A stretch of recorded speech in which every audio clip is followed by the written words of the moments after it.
Namaste and good morning. Let's start the class with some prayers.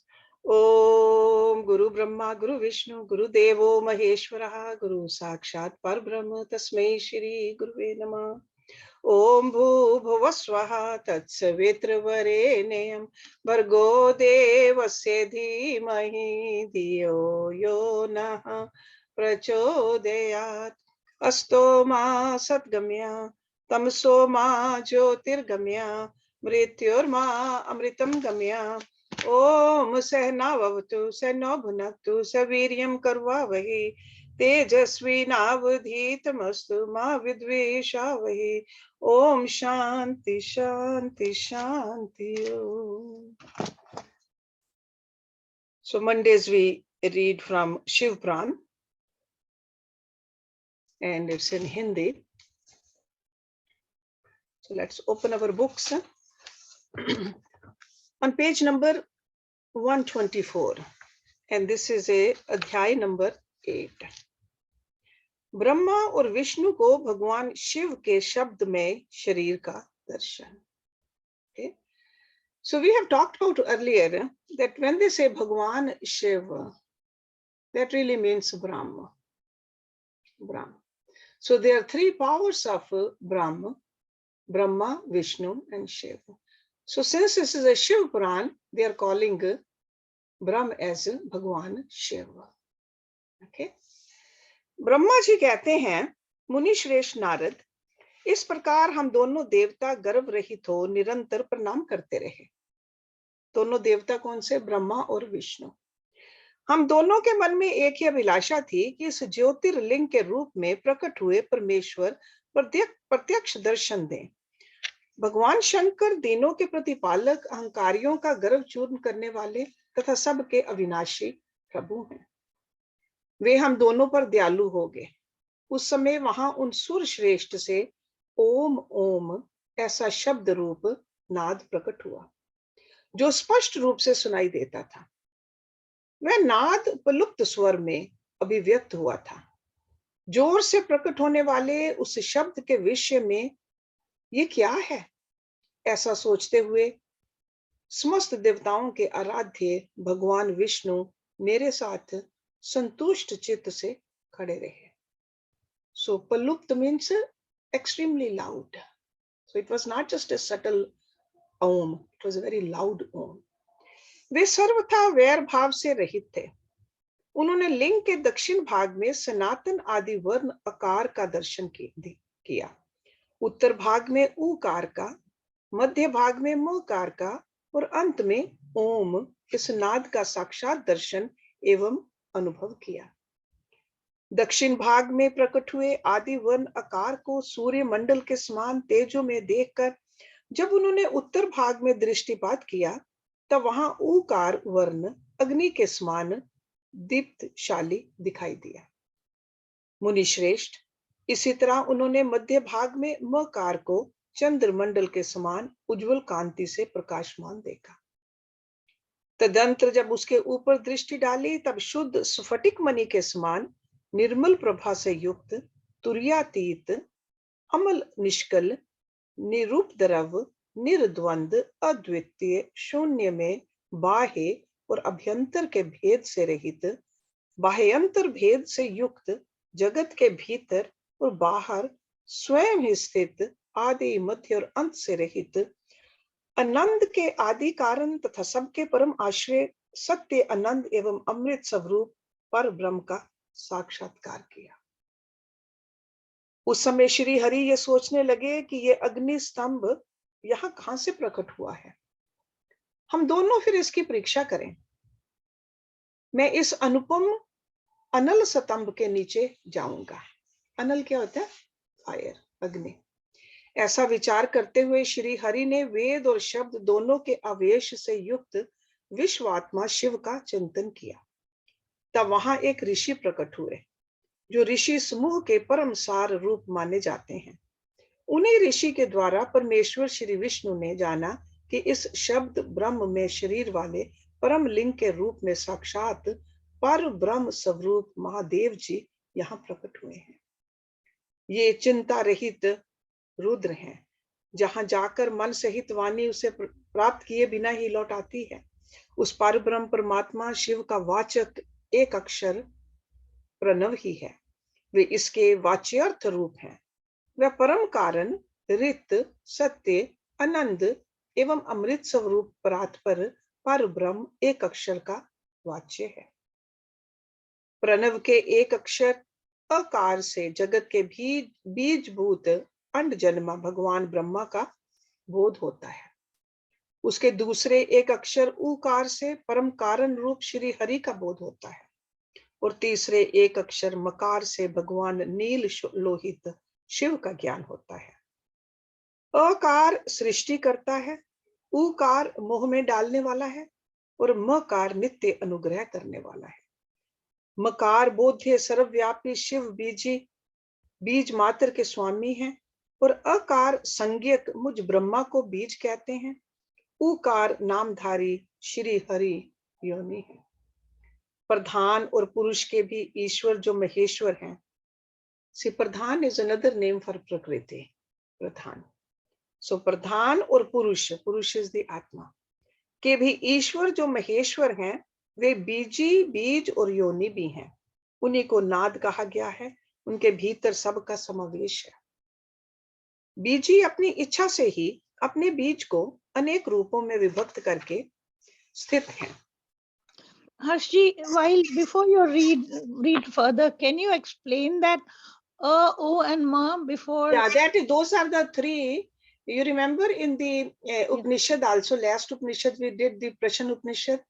U and Ma, तीन मात्राएं of Om. Yeah. Okay.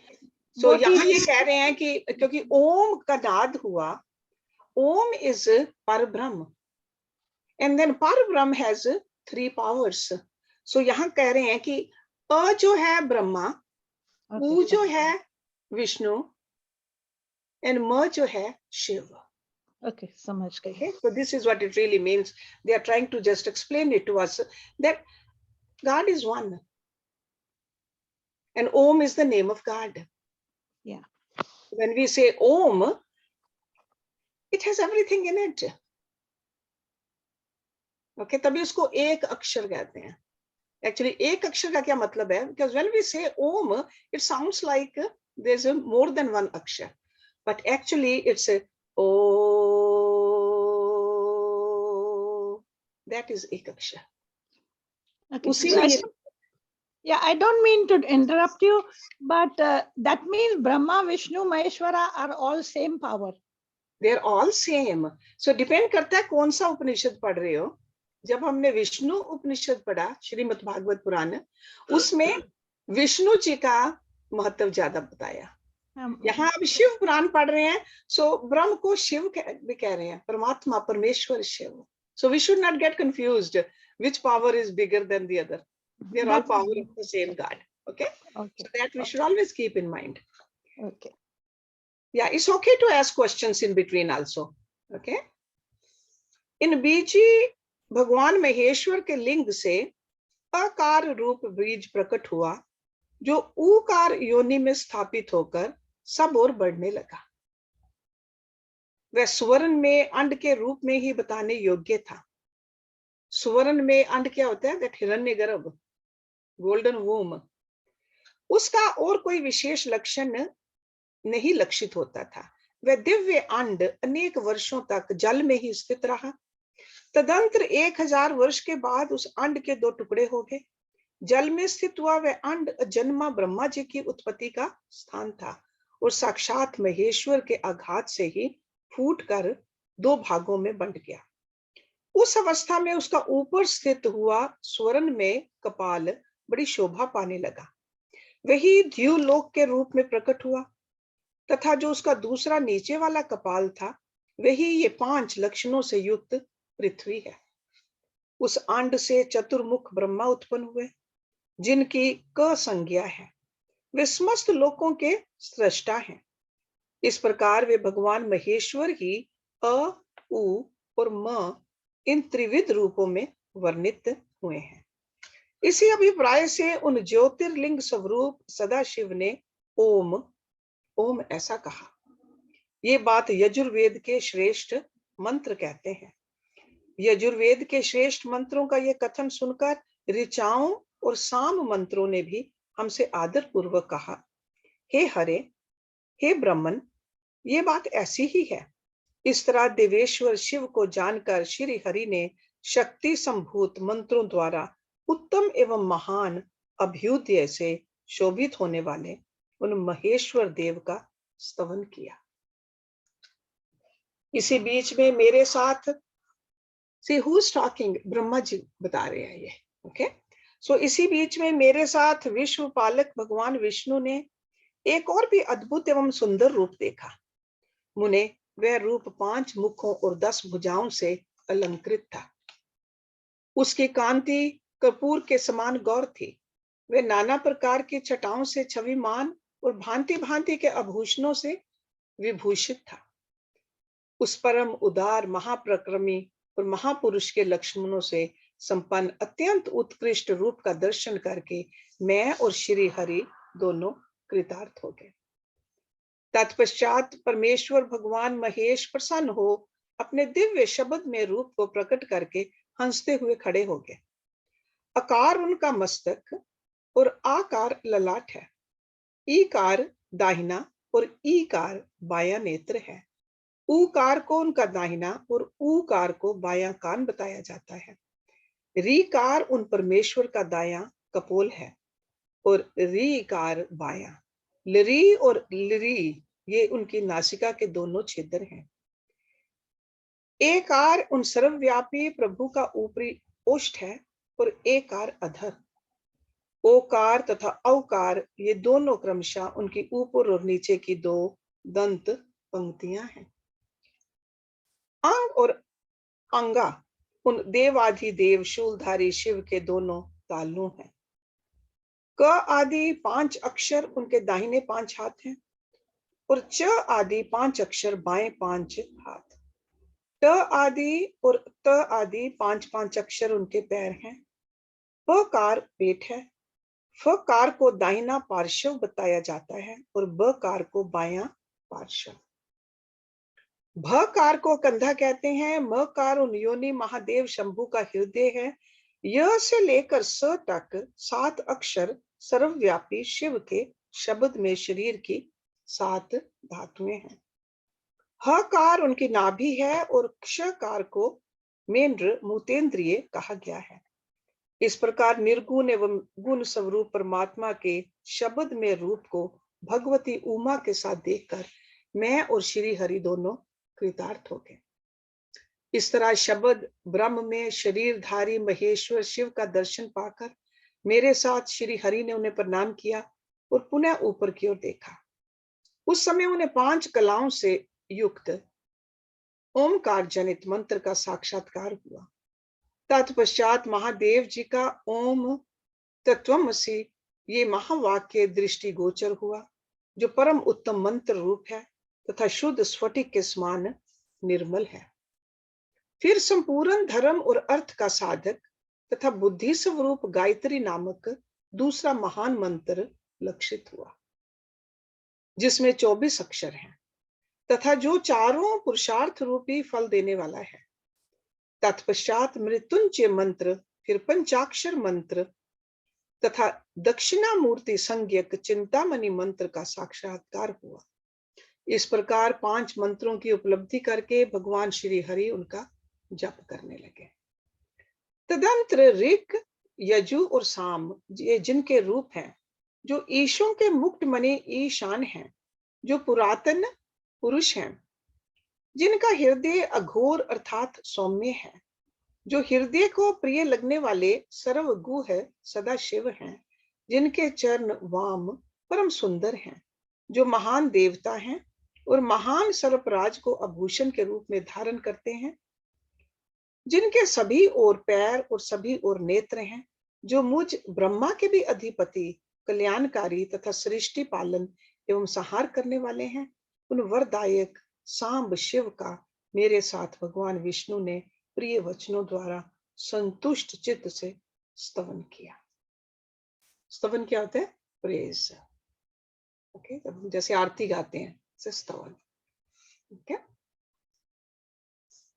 Uma सहित भगवान शिव का प्राकट्य, उनके द्वारा अपने स्वरूप का विवेचन तथा ब्रह्मा आदि तीनों देवताओं की एकता का प्रतिपादन। ब्रह्मा जी कहते हैं, नारद, भगवान विष्णु के द्वारा की हुई अपनी स्तुति सुनकर करुणानिधि महेश्वर बड़े प्रसन्न हुए और उमा देवी के साथ सहसा वहां प्रकट हो गए। उस समय उनके 5 मुख और प्रत्येक मुख में 3-3 नेत्र शोभा पाते थे। भाल देश में चंद्रमा का मुकुट सुशोभित था। सिर पर जटा धारण किए गौर वर्ण विशाल नेत्र शिव ने अपने संपूर्ण अंगों में विभूति लगा रखी थी। उनके 10 भुजाएं थी, कंठ में नील चिन्ह था, उनके श्री अंग समस्त आभूषणों से विभूषित थे। उन सर्वांग सुंदर शिव के मस्तक भस्म में त्रिपुंड से अंकित थे। ऐसे विशेषणों से युक्त परमेश्वर महादेव जी को भगवती उमा के साथ उपस्थित देख मैंने और भगवान विष्णु ने पुनः प्रिय वचनों द्वारा उनकी स्तुति की।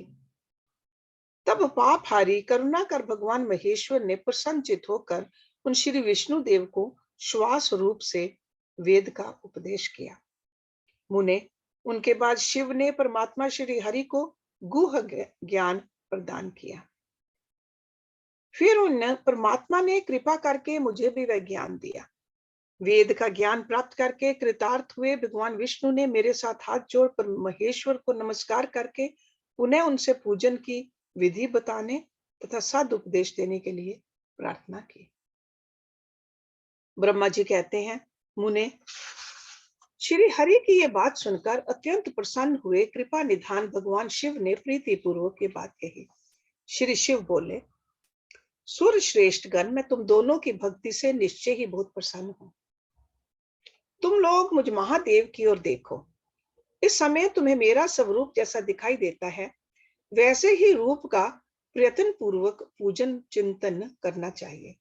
तुम दोनों महाबली हो और मेरी स्वरूप भूता प्रकृति से प्रकट हुए हो। मुझ सर्वेश्वर के दाएं बाएं अंगों से तुम्हारा आविर्भाव हुआ है। ये लोक पितामह ब्रह्मा मेरे दाहिने पार्श्व से उत्पन्न हुए हैं और तुम विष्णु मुझ परमात्मा के वाम पार्श्व से प्रकट हुए हो। मैं तुम दोनों पर भली भांति प्रसन्न हूं और तुम्हें मनोवांछित वर देता हूं। मेरी आज्ञा से तुम दोनों की मुझ में सुदृढ़ भक्ति हो। ब्राह्मण, तुम मेरी आज्ञा का पालन करते हुए जगत की सृष्टि करो और वत्स विष्णु, तुम इस चराचर जगत का पालन करते रहो। हम दोनों से ऐसा कहकर भगवान शंकर ने हमें पूजा की उत्तम विधि प्रदान की, जिसके अनुसार पूजित होने पर वे पूजक को अनेक प्रकार के फल देते हैं। शंभु की उपयुक्त बात सुनकर मेरे सहित श्री हरि ने महेश्वर को हाथ जोड़ प्रणाम करके कहा। भगवान विष्णु बोले, प्रभु, यदि हमारे प्रति आपके हृदय में प्रीति उत्पन्न हुई है और यदि आप हमें वर देना आवश्यक समझते हैं, तो हम यही वर मांगते हैं कि आप में हम दोनों की सदा अनन्य एवं अविचल भक्ति बनी रहे। ब्रह्मा जी कहते हैं, मुने, श्री हरि की ये बात सुनकर भगवान हर ने पुनः मस्तक झुकाकर प्रणाम करके हाथ जोड़े खड़े हुए उन नारायण देव से स्वयं कहा। श्री महेश्वर बोले, मैं सृष्टि पालन और संहार का करता हूं, सगुण और निर्गुण हूं तथा सच्चिदानंद स्वरूप निर्विकार पर ब्रह्म परमात्मा हूं। विष्णु, सृष्टि, रक्षा और प्रलय रूप गुणों अथवा कार्यों के भेद से मैं ही ब्रह्मा, विष्णु और रुद्र नाम धारण करके 3 स्वरूपों में विभक्त हुआ हूं। See, this is the essence, okay, which we were talking about earlier. So it's a one power, just a division of that. हरे, वास्तव में मैं सदा निष्कल हूं। निष्कल means, कल means parts, so that means without parts. Vishnu, तुमने और ब्रह्मा ने मेरे अवतार के निमित्त जो स्तुति की है, तुम्हारी उस प्रार्थना को मैं अवश्य सच्ची करूंगा, क्योंकि मैं भगत वत्सल हूं। ब्राह्मण, मेरा ऐसा ही परम उत्कृष्ट रूप तुम्हारे शरीर से इस लोक में प्रकट होगा, जो नाम से रुद्र कहलाएगा। मेरे अंश से प्रकट हुए रुद्र की सामर्थ्य मुझसे कम नहीं होगी। जो मैं हूं वही ये रुद्र है। पूजा की विधि विधान की दृष्टि से भी मुझ में और उसमें कोई अंतर नहीं है। जैसे ज्योति का जल आदि के साथ संपर्क होने पर भी उसमें स्पर्श दोष नहीं लगता, उसी प्रकार मुझ निर्गुण परमात्मा को भी किसी के संयोग से बंधन नहीं प्राप्त होगा। ये मेरा शिव रूप है। जब रुद्र प्रकट होंगे तब वे भी शिव के ही तुल्य होंगे। महामुने, उनमें और शिव में प्रायपन का भेद नहीं करना चाहिए। वास्तव में एक ही रूप सब जगत में व्यवहार निर्वाह के लिए दो रूपों में विभक्त हो गया है। अतः शिव और रुद्र में कभी भेद बुद्धि नहीं करनी चाहिए। वास्तव में सारा दृश्य ही मेरे विचार से शिव रूप है। मैं, तुम, ब्रह्मा तथा जो ये रुद्र प्रकट होंगे वे सब के सब एक रूप हैं। इनमें भेद नहीं है। भेद मानने पर अवश्य ही बंधन होगा, तथापि मेरा शिव रूप ही सनातन है। यदि यही सदा सब रूपों का मूलभूत कहा गया है, यह सत्य, ज्ञान एवं अनंत ब्रह्म है। ऐसा जानकर सदा मन से मेरे यथार्थ स्वरूप का दर्शन करना चाहिए। ब्राह्मण सुनो, मैं तुम्हें एक गोपनीय बात बता रहा हूं। मैं स्वयं ब्रह्मा जी की भ्रिकुटी से प्रकट होऊंगा। गुणों में भी मेरा प्राकट्य कहा गया है। जैसा कि लोगों ने कहा है, हर तामस प्रकृति के हैं।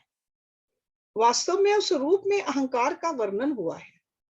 उस अहंकार को केवल तामस ही नहीं, वैकारिक सात्विक भी समझना चाहिए, क्योंकि सात्विक देवगण वैकारिक अहंकार की ही सृष्टि है। ये तामस और सात्विक आदि भेद केवल नाम मात्र का है, वस्तुतः नहीं। वास्तव में हर को तामस नहीं कहा जा सकता। ब्राह्मण, इस कारण से तुम्हें ऐसा करना चाहिए।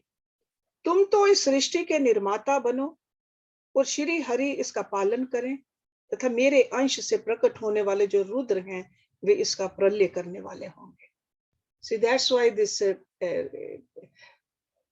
general understanding we all have that Brahma is the creator, Vishnu is the sustainer, and the Shiv is the destroyer. Okay?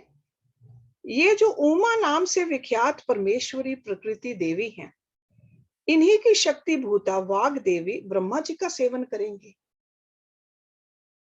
जिनको सरस्वती कहते हैं। फिर इन प्रकृति देवी से वहां जो दूसरी शक्ति प्रकट होगी वे लक्ष्मी रूप से भगवान विष्णु का आश्रय लेंगे। तदंतर पुनः काली नाम से जो तीसरी शक्ति प्रकट होगी वे निश्चय ही मेरे अंशभूत रुद्र देव को प्राप्त होगी। वे कार्य की सिद्धि के लिए वहां ज्योति रूप से प्रकट होंगी। इस प्रकार मैंने देवी की शुभ स्वरूपा पराशक्तियों का परिचय दिया। उनका कार्य क्रमशः सृष्टि, पालन और संहार का संपादन ही है। सूर्य श्रेष्ठ, ये सब के सब मेरी प्रिया प्रकृति देवी की अंशभूता है।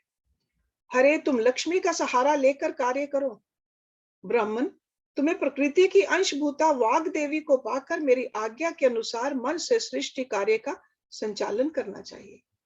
और मैं अपनी प्रिया की अंशभूता परात पर काली का आश्रय ले रुद्र रूप से प्रलय संबंधी उत्तम कार्य करूंगा। तुम सब लोग अवश्य ही संपूर्ण आश्रमों तथा उनसे भिन्न अन्य अन्य विविध कार्यों द्वारा चारों वर्णों से भरे हुए लोक की सृष्टि एवं रक्षा आदि करके सुख पाओगे। हरे, तुम ज्ञान विज्ञान से संपन्न तथा संपूर्ण लोकों के हितैषी हो। अतः अब मेरी आज्ञा पाकर जगत में सब लोगों के लिए मुक्तिदाता बनो। मेरा दर्शन होने पर जो फल प्राप्त होता है वही तुम्हारा दर्शन होने पर भी होगा। मेरी ये बात सत्य है, इसमें संशय के लिए स्थान नहीं है। मेरे हृदय में विष्णु है और विष्णु के हृदय में मैं हूं। जो इन दोनों में अंतर नहीं समझता वही मुझे विशेष प्रिय है। श्री हरि मेरे बाएं अंग से प्रकट हुए हैं, ब्रह्मा का दाहिने अंग से प्राकट्य हुआ है, और महाप्रलयकारी विश्वात्मा रुद्र मेरे हृदय से प्रादुर्भाव होंगे।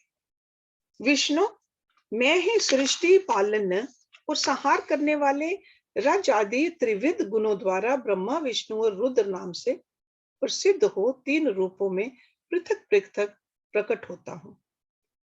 साक्षात शिव गुणों से भिन्न है। वे प्रकृति और पुरुष से भी परे हैं।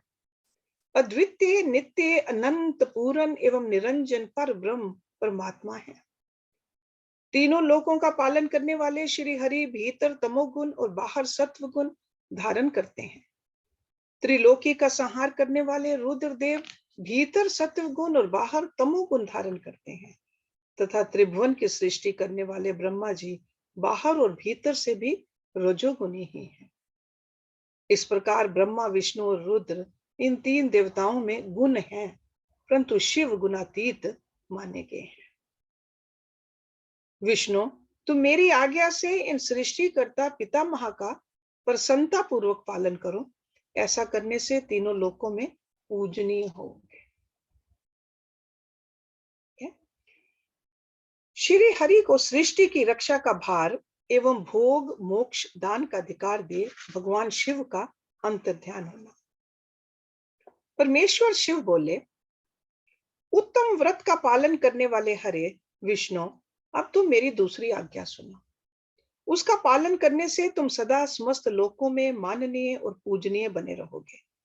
ब्रह्मा जी के द्वारा रचे गए लोक में जब कोई दुख या संकट उत्पन्न हो, तब तुम उन संपूर्ण दुखों का नाश करने के लिए सदा तत्पर रहना। See, that's why in Bhagavad Gita, Lord Krishna said, whenever there is a rise of adharam, I come here, okay, to establish the dharma. तुम्हारे संपूर्ण दुस्सह कार्यों में मैं तुम्हारी सहायता करूंगा। तुम्हारे जो दुर्जय और अत्यंत उत्कट शत्रु होंगे, उन सबको मैं मार गिराऊंगा। हरे, तुम नाना प्रकार के अवतार धारण करके लोक में अपनी उत्तम कीर्ति का विस्तार करो, सबके उद्धार के लिए तत्पर रहो। तुम रुद्र के ध्येय हो और रुद्र तुम्हारे ध्येय हैं। ध्येय क्या होता है? सीधे से ध्याता, ध्यान एंड ध्येय। ध्यान इज द मेडिटेशन, ध्याता इज मेडिटेशन करने वाला, ध्येय is that object of meditation. So इसीलिए when we watch these episodes also, भगवान राम क्या कर रहे हैं? भगवान शिव की उपासना कर रहे हैं। भगवान शिव क्या कर रहे हैं? जब भगवान राम आते हैं बाल रूप में, उनका दर्शन करने आते हैं, राइट? सो तुम रुद्र के ध्येय हो और रुद्र तुम्हारे ध्येय हैं। तुम में और रुद्र में कुछ भी अंतर नहीं है। जो मनुष्य रुद्र का भगत होकर तुम्हारी निंदा करेगा, उसका सारा पुण्य तत्काल भस्म हो जाएगा। So in other words, saying that no, I am a devotee of Krishna, and then Brahma और शिव का अगर हम कहेंगे they are no good, so that is not a bhakti. The real bhakti is seeing oneness in all of them.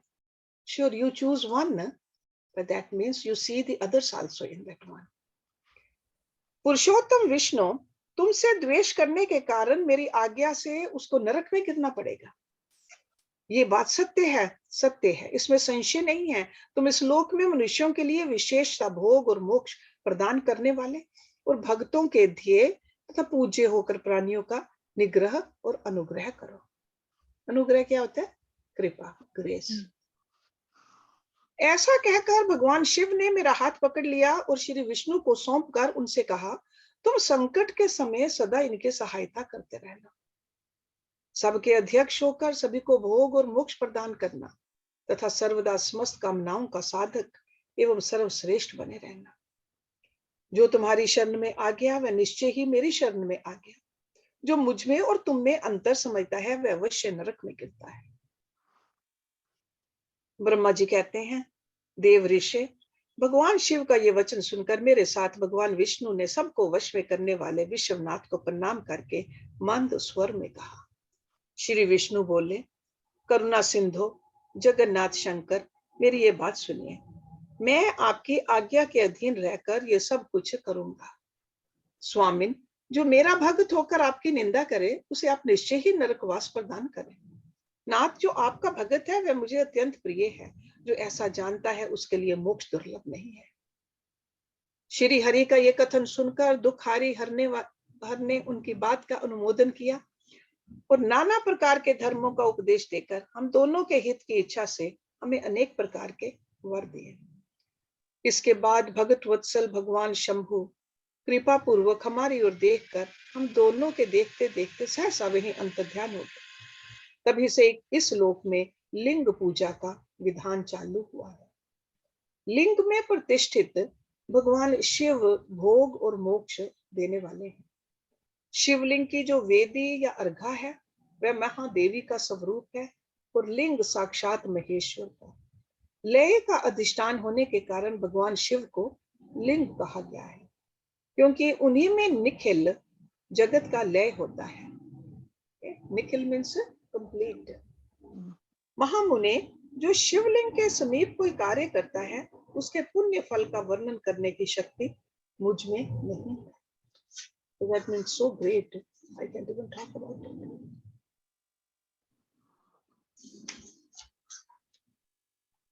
Shiv पूजन की विधि तथा उसका फल। ऋषि बोले, व्यास शिष्य महाभाग सूत जी, आपको नमस्कार है। आज आपने भगवान शिव की बड़ी अद्भुत एवं परम पावन कथा सुनाई है। दयानिधे, ब्रह्मा और नारद जी के संवाद के अनुसार आप हमें शिव पूजन की वह विधि बताइए जिससे यहाँ भगवान शिव संतुष्ट होते हैं। ब्राह्मण, क्षत्रिय, वैश्य और शूद्र सभी शिव की पूजा करते हैं। वह पूजन कैसे करना चाहिए? आपने व्यास जी के मुख से इस विषय को जिस प्रकार सुना हो वह बताइए। महर्षियों का वह कल्याणप्रद एवं श्रुति सम्मत वचन सुनकर सूत जी ने उन मुनियों के प्रश्न के अनुसार सब बातें प्रसन्नता पूर्वक बताई। सूत जी बोले, मुनीश्वरों, आपने बहुत अच्छी बात पूछी है, परंतु वह रहस्य की बात है। मैंने इस विषय को जैसा सुना है और जैसी मेरी बुद्धि है उसके अनुसार आज कुछ कह रहा हूं। जैसे आप लोग पूछ रहे हैं उसी तरह पूर्व काल में व्यास जी ने सनत कुमार जी से पूछा था। सनत कुमार इज ब्रह्मा जी का one of Brahma ji son. फिर उसे उपमन्यु जी ने भी सुना था। Upamanyu is a rishi mentioned in the Rigveda. Upamanyu. Vyas ji ने शिव पूजन आदि जो भी विषय सुना था उसे सुनकर उन्होंने लोकहित की कामना से मुझे पढ़ा दिया था। इसी विषय को भगवान श्री कृष्ण ने महात्मा उपमन्यु से सुना था। पूर्व काल में ब्रह्मा जी ने नारद जी से इस विषय में जो कहा था वही इस समय मैं कहूंगा। ब्रह्मा जी ने कहा, नारद, मैं संक्षेप से लिंग पूजन की विधि बता रहा हूं, सुनो। जैसा पहले कहा गया है वैसा जो भगवान शंकर का सुख में निर्मल एवं सनातन रूप है उसका उत्तम भक्ति भाव से पूजन करें। इससे समस्त मनोवांछित फलों की प्राप्ति होगी। दरिद्रता, रोग, दुख तथा शत्रु जनित पीड़ा, ये 4 प्रकार के कष्ट अभी तक रहते हैं जब तक मनुष्य भगवान शिव का पूजन नहीं करता। भगवान शिव की पूजा होते ही सारे दुख विलीन हो जाते हैं और समस्त सुखों की प्राप्ति हो जाती है। तत्पश्चात समय आने पर उपासक की मुक्ति भी होती है। जो मानव शरीर का आश्रय लेकर मुख्यतः संतान सुख की कामना करता है उसे चाहिए कि वह संपूर्ण कार्यों और मनोरथों के साधक महादेव जी की पूजा करे। ब्राह्मण, क्षत्रिय, वैश्य और शूद्र भी संपूर्ण कामनाओं तथा प्रयोजनों की सिद्धि के लिए क्रम से विधि के अनुसार भगवान शंकर की पूजा करें। प्रातःकाल ब्रह्म मुहूर्त में उठकर गुरु तथा शिव का स्मरण करके तीर्थों का चिंतन एवं भगवान विष्णु का ध्यान करें। फिर मेरा, देवताओं का और मुनि आदि का भी स्मरण चिंतन करके स्तोत्र पाठ पूर्वक शंकर जी का विधि पूर्वक नाम लो। उसके बाद शैया से उठकर निवास स्थान से दक्षिण दिशा में जाकर मल त्याग करें। मुने एकांत में मलोत्सर्ग करना चाहिए। उससे शुद्ध होने के लिए जो विधि मैंने सुन रखी है उसी को आज कहता हूँ। मन को एकाग्र करके सुनो। So the cleansing is so important. So in old times it used to be done with the mitti. These days we have water, plenty of water and other things. ब्राह्मण गुदा की शुद्धि के लिए उसमें 5 बार शुद्ध मिट्टी का लेप करे और धोए। क्षत्रिय 4 बार, वैश्य 3 बार, शूद्र 2 बार विधि पूर्वक गुदा की शुद्धि के लिए उसमें मिट्टी लगाए।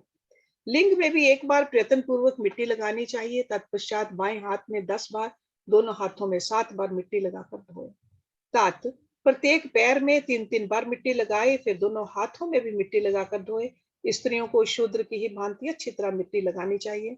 हाथ पैर धोकर पूर्ववत शुद्ध मिट्टी ले और उसे लगाकर दांत साफ करे। फिर अपने वर्ण के अनुसार मुझे दत्वन करे। ब्राह्मण को 12 अंगुल की दत्वन करनी चाहिए, क्षत्रिय 11 अंगुल, वैश्य 10 अंगुल और शूद्र 9 अंगुल की दत्वन करें। ये दत्वन का मान बताया गया। मनुस्मृति के अनुसार काल दोष का विचार करके ही दत्वन करे या त्याग दे। तात षष्ठी प्रतिपदा, अमावस्या, नवमी, व्रत का दिन, सूर्यास्त का समय, रविवार तथा श्राद्ध दिवस ये दंत धावन के लिए वर्जित हैं। इनमें दत्वन नहीं करने चाहिए। दत्वन के पश्चात तीर्थ आदि में जाकर, जलाशय आदि में जाकर विधि पूर्वक स्नान करना चाहिए। विशेष देश काल आने पर मंत्र उच्चारण पूर्वक स्नान करना उचित है। स्नान के पश्चात पहले आचमन करके वह धुला हुआ वस्त्र धारण करे, फिर सुंदर एकांत स्थान में बैठकर संध्या विधि का अनुष्ठान करे। यथा योग्य संध्या विधि का पालन करके पूजा का कार्य आरंभ करे। Okay, so what I read from here is just clean yourself fully and then put clean clothes and then उसके बाद संध्या बंदना। मन को सुस्थिर करके, so this is important, मन को सुस्थिर करके पूजा गृह में प्रवेश करें। वहां पूजन सामग्री लेकर सुंदर आसन पर बैठे। पहले न्यास आदि करके क्रमशः महादेव जी की पूजा करें। न्यास क्या होता है?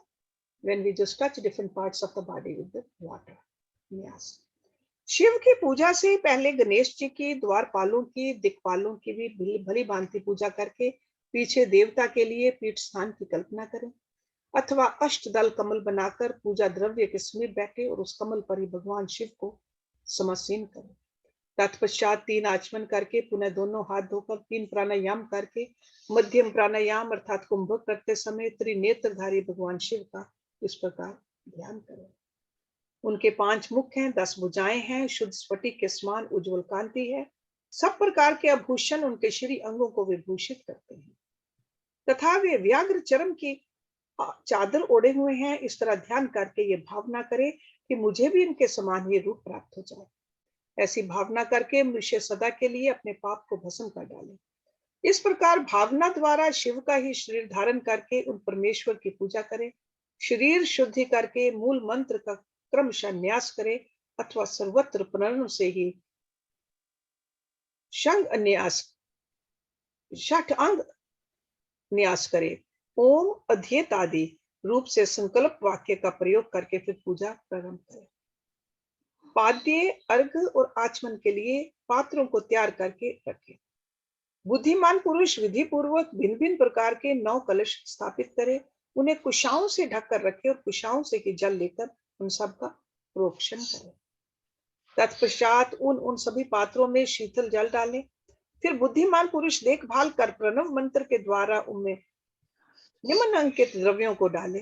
खास स्वर चंदन को पाद्य पात्र में रखे। चमेली के फूल, शीतल चीनी, कपूर, बड़की, जड़ तथा तमाल, इन सब को यथोचित रूप से कूट पीस कर चूर्ण बना ले और आचमनीय के पात्र में डाले। इलायची और चंदन को भी सभी पात्रों में डालना चाहिए। देवादिदेव महादेव जी के पार्श्व भाग में नंदीश्वर का पूजन करें। गंध, धूप तथा भांति भांति के दीपों द्वारा शिव की पूजा करें। फिर लिंग शुद्धि करके मनुष्य प्रसन्नता पूर्वक मंत्र समूहों के आदि में प्रणव तथा अंत में नमः पद जोड़कर उनके द्वारा इष्ट देव के लिए यथोचित आसन की कल्पना करें। फिर प्रणव से पद्मासन की कल्पना करके ये भावना करे कि इस कमल का पूर्व दल साक्षात अनिमा नामक ऐश्वर्य रूप तथा अविनाशी है, दक्षिण दल लघिमा है, पश्चिम दल महिमा है, उत्तर दल प्राप्ति है, अग्निकोण का दल प्राकम्य है। These are the siddhis he is talking about, and they are mentioned in the scriptures. नैऋत्य कोण का दल ईशित्व है, वायव्य कोण का दल वशित्व है, ईशान कोण का दल सर्वज्ञत्व है और उस कमल की कर्णिका का सोम कहा जाता है।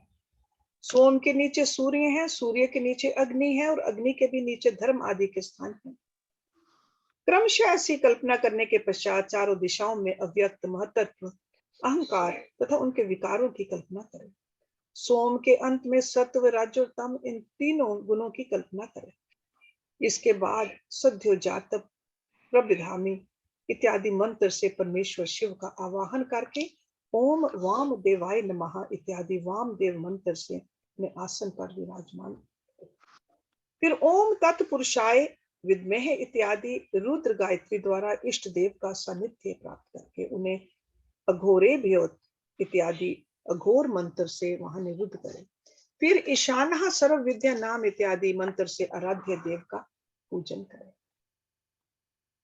पाद्य और आचमनीय अर्पित करके, पाद्य क्या होता है? Touching the feet with water, पाद्य, एंड आचमनीय ड्रिंकिंग द वाटर। अर्घ दे, तत्पश्चात गंध और चंदन मिश्रित जल से विधि पूर्वक रुद्रदेव को स्नान कराए। फिर पंचगव्य निर्माण की विधि से पांचों द्रव्यों को एक पात्र में लेकर प्रणव से ही अभिमंत्रित करके उन मिश्रित गव्य पदार्थों द्वारा भगवान को नहलाए। तत्पश्चात पृथक पृथक दूध, दही, मधु, गन्ने के रस और घी से नहलाकर समस्त अभीष्टों के दाता और हितकारी पूजनीय महादेव जी का प्रणव के उच्चारण पूर्वक पवित्र द्रव्यों द्वारा अभिषेक करें। पवित्र जल पात्रों में मंत्र उच्चारण पूर्वक जल डाले।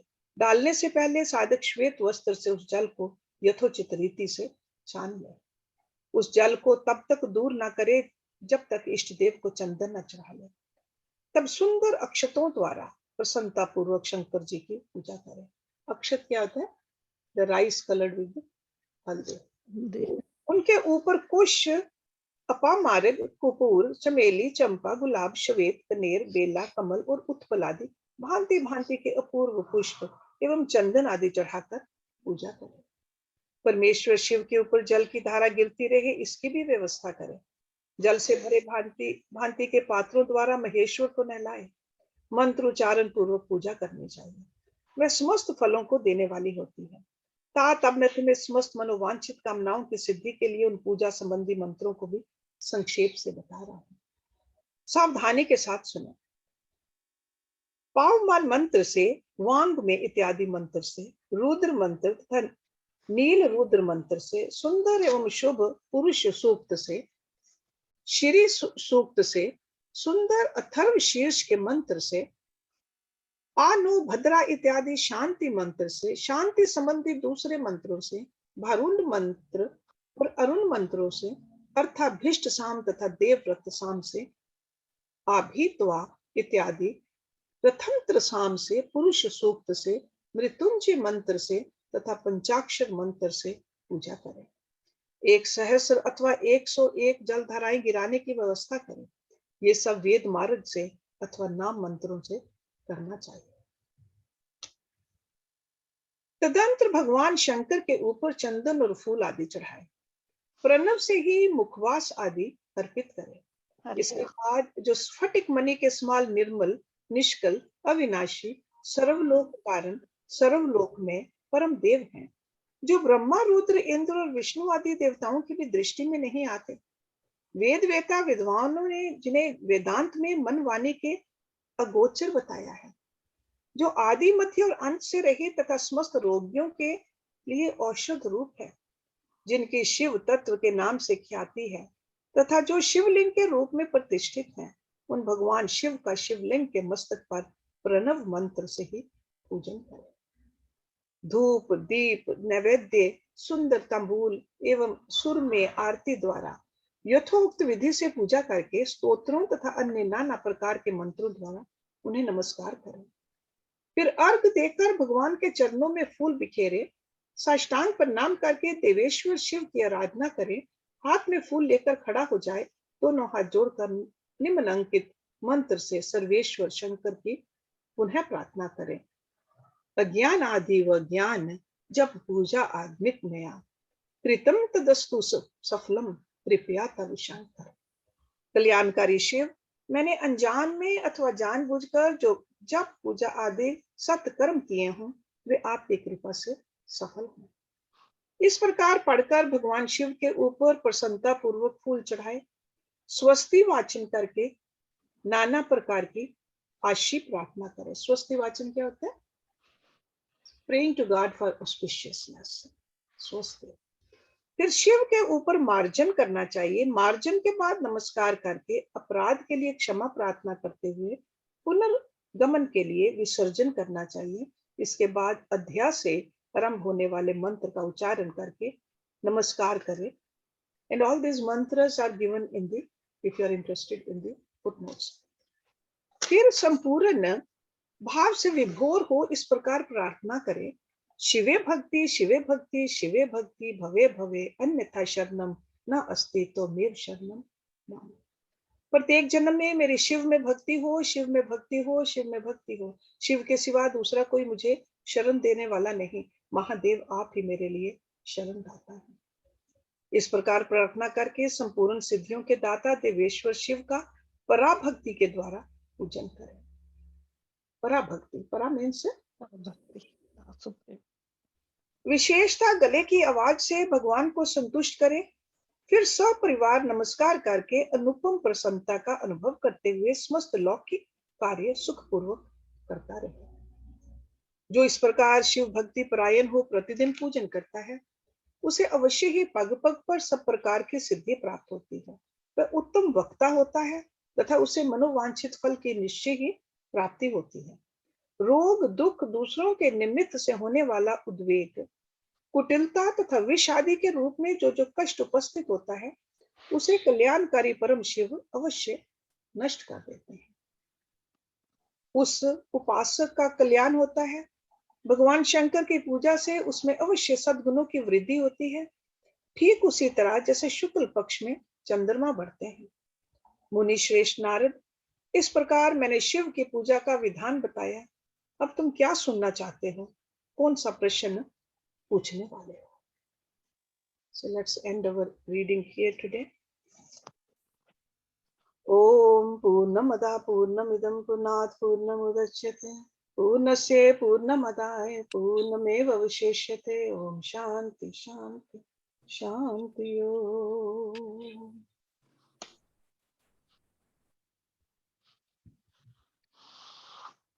Harshji, I have so many